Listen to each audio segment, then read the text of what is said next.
السلام علیکم ورحمۃ اللہ وبرکاتہ۔ الحمد للہ والصلاة والسلام علی رسول اللہ، اما بعد۔ واجب الاحترام سامعین و سامعات، دارالتحقیق فیصل آباد اور مجلس تحفظ سنت پاکستان کے زیر اہتمام علم الفتن والملاحم کے عنوان کے تحت الاربعین فی الفتن یعنی 40 احادیث کے مجموعہ میں سے 9ویں حدیث پیش خدمت ہے، جس کا عنوان ہے فتنوں کا مشرق سے ظاہر ہونا۔ عن ابن عمر رضی اللہ عنہما انہ سمع رسول اللہ صلی اللہ علیہ وسلم وهو مستقبل المشرق يقول الا ان الفتنة ها هنا من حيث يطلع قرن الشیطان۔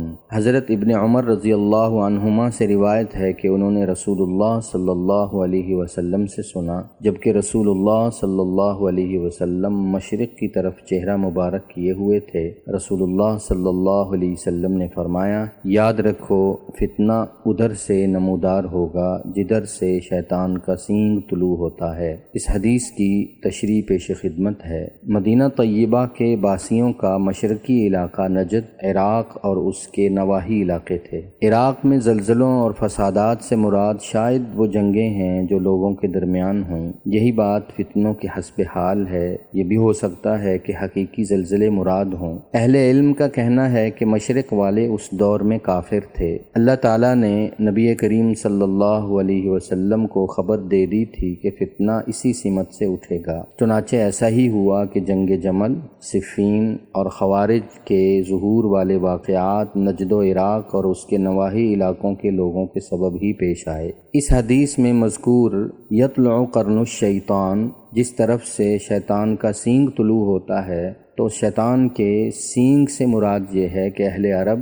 حیوان کے سینگ کی مثال کبھی اور مکروہ امور میں دیتے تھے، جیسا کہ نبی کریم صلی اللہ علیہ وسلم کا فرمان ہے کہ اسی طرف سے شیطان کا سینگ طلوع ہوگا۔ رہی بات شیطان کے سینگ کی، تو یہ بطور مثال ہے، گویا کہ شیطان فتنوں کی صورت میں اسی سمت سے سر اٹھائے گا۔ اللہ تعالیٰ کے رسول نبی کریم صلی اللہ علیہ وسلم نے اس فساد کے وقوع سے پہلے ہی اس بارے میں آگاہی دے کر متنبہ فرما دیا۔ یہ بات نبی کریم صلی اللہ علیہ وسلم کی نبوت کی بہت بڑی نشانی ہے۔ اللہ جل شانہ ہمیں تمام ظاہری و باطنی فتنوں سے محفوظ فرمائے، آمین یا رب العالمین۔